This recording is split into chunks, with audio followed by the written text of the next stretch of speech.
Hej, Håkan här. Jag tror verkligen att judisk och kristen tradition har någonting att säga vår tids människor.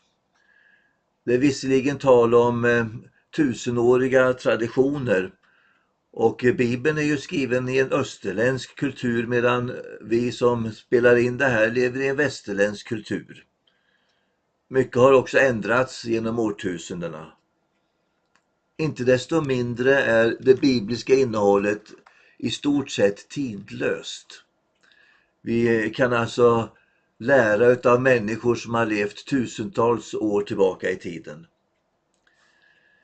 I det förra klippet så rekommenderade jag Psaltaren för daglig läsning och bön.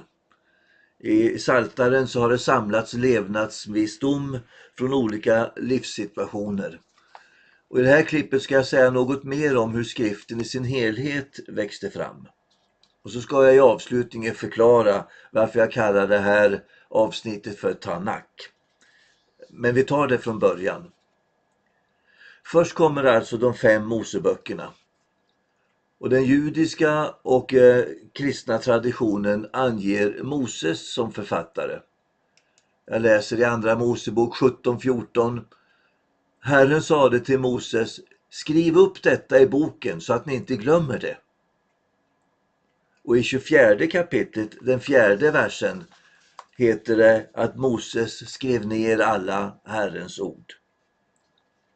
Det där upprepas i 5:e Mosebok kapitel 31, vers 9 och i vers 24. Nu kan ju Moses knappast ha varit med när Adam och Eva skapades.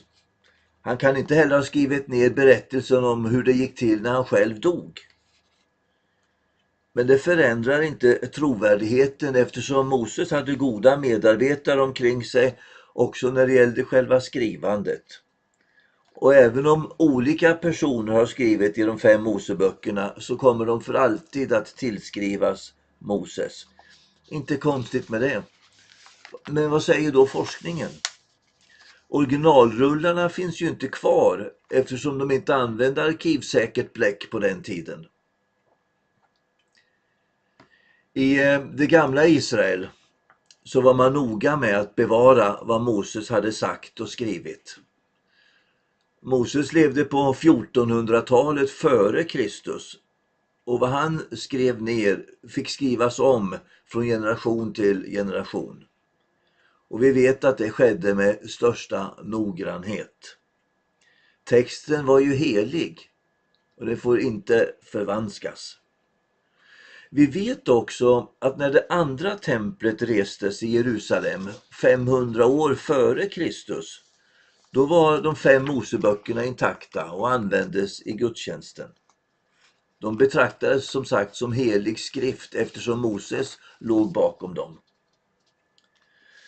De 5 Moseböckerna kallas på hebreiska för Torah.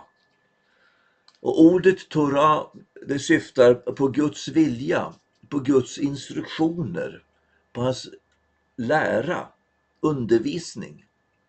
Därför är det lite missvisande tycker jag att kalla de 5 Moseböckerna för lagen. Det leder våra tankar fel. Men de där 5 Moseböckerna de är bara en tredjedel utav skriften. Den andra tredjedelen heter Neviim. Och vi kallar det helt enkelt för profeterna, för det är vad ordet betyder. Profetböckerna de skrevs vid olika tidpunkter och vi kan inte gå igenom alla profetböckerna, de är 21 stycken.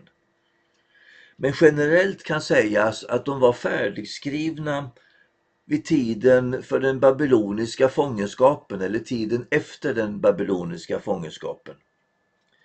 Profeten Malaki, som är den sista av profeterna i vår bibel, kan ha varit samtida med profeterna Esra och Nehemja som var med om att återuppbygga templet och Jerusalem.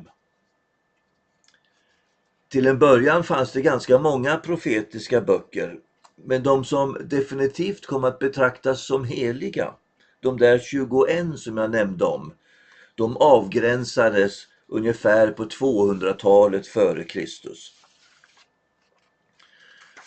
Profeterna brukar delas in i 3 olika grupper. Och den första gruppen, och det här kan kanske förvåna en del av er, men den första gruppen är de som beskriver profetisk historia. Alltså Josua, Domarboken, första och andra Samuelsboken och första och andra Konungaboken. De där 6 betraktades som profetiska eller som profetisk historia. Sen kommer en annan grupp med 3 stycken, och det är de 3 stora klassiska profeterna: Jesaja, Jeremia och Hesekiel. Efter de 3 kommer den tredje gruppen, och de brukar man kalla med ett gemensamt ord för 12-profetboken, för det är de 12 mindre profeterna, mindre till omfånget vill säga. Det var Torah, det var Neviim. Nu har vi kvar Ketuvim. Och Ketuvim, det betyder på hebreiska skrifterna. De är 11 stycken. Och det är helt enkelt de 11 som finns kvar nu. Rut, Jobb, Esra, Nehemja, Ester, Saltaren, Ordspråksboken, Predikaren, Höga visan, Klagovisorna och Daniels bok. Det här är alltså mycket av den vishetslitteratur som jag har talat om i tidigare klipp. Men jag vill kommentera de här skrifterna med 2 saker innan jag förklarar det där med Tanak. För det första så är ju Daniels bok till innehållet en profetisk bok. Den borde inte finnas med bland skrifterna utan bland profetböckerna istället.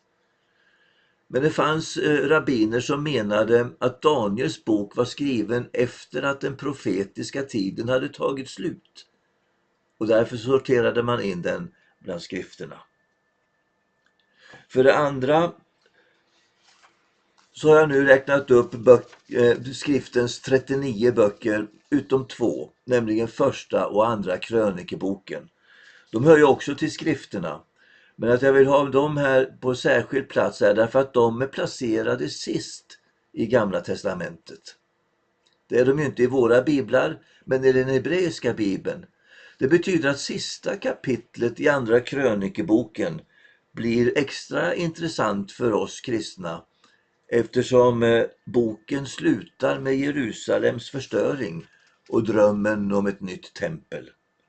Ja, så slutade skriften. Och det var vad man väntade på i 400 år innan Jesus kom. Det judiska folket väntar i viss utsträckning fortfarande på detta. Men vi kristna ser fullbordandet i Jesus Kristus. Så därmed så har vi gått igenom lagen, profeterna, skrifterna, Torah, Neviim, Ketuvim. Om du tar den första bokstaven ifrån vart och ett av de här orden, då får du T, N och K på hebreiska. Och det uttalas Tanak. Så Tanak är helt enkelt det hebreiska namnet på det vi kallar för skriften, eller det som vi kallar för Gamla testamentet. Det var allt för den här gången. Nästa gång så ska vi se lite närmare på det andra templet och reformationerna. Profeterna hade en hel del att säga om det. Tack för att du tittade och välkommen åter.